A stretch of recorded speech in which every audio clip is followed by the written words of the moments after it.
Bash, bash. Good. All eyes. The bottom bit says collide. Nelson Aspen, generic. Go ahead. Thank you.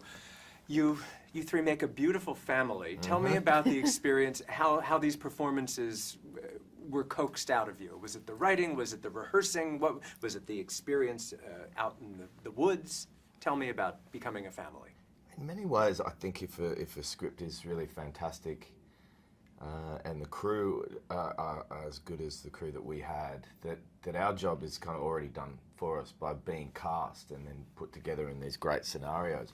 The fact that we also like each other, A little do bit. we? Really helps, you know, and being in a town like Woodstock and shooting in this great house in this one environment in the woods kind of helped us really gel as a group, as a bigger family, as a crew, and then as a sort of micro family, I think. Made it a fun experience to be there. But the cool thing as well, the family's complicated. Like, you know, this is a dysfunctional family on many levels.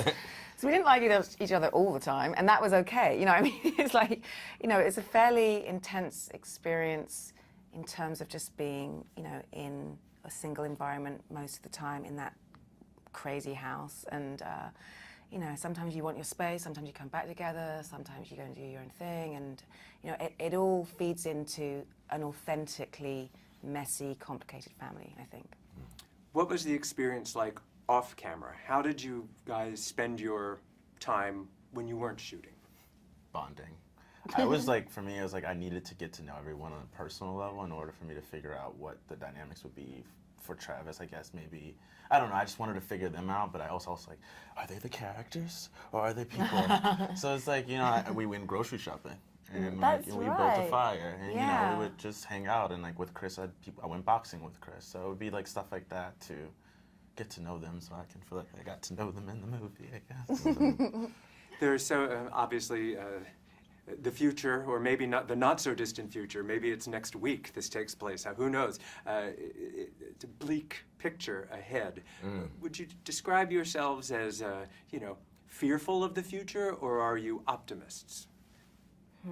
Well, I oscillate. I think more kind of, maybe I'm an ostrich, like head in the sand about stuff, but I've been really paying attention lately to the news intensely in the last sort of maybe 6 months to a year for certain reasons. And yeah, I mean, sometimes you've got to stop reading the news because it makes you pessimistic about the future. I'm generally an optimist, I hope, but it's easy to fall into the other category. Yeah, I think in some ways there's lots to be excited about, because I think people are sort of being pulled out of a space of apathy and really paying attention in ways they might not have done previously.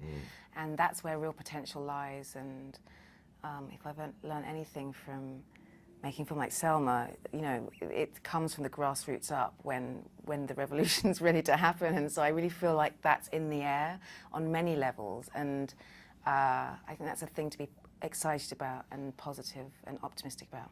Do you think there's a hopeful message in this story for people your age? Is there some message or warning or? For me, it was always a coming-of-age story, so at the end of the day, it's finding yourself and finding a confidence in your choices and being comfortable in that. And I feel like that's what I would like to put out, I guess, to like a kid growing up and finding your voice outside of your parents and making decisions and feeling comfortable in that. So Beautifully said. Thank you, guys. While listening to your dad. Always. And that's the moral of the Never story. leaving your mother. Never leaving your mother. Never leaving While your paying attention to mother. what Frank said.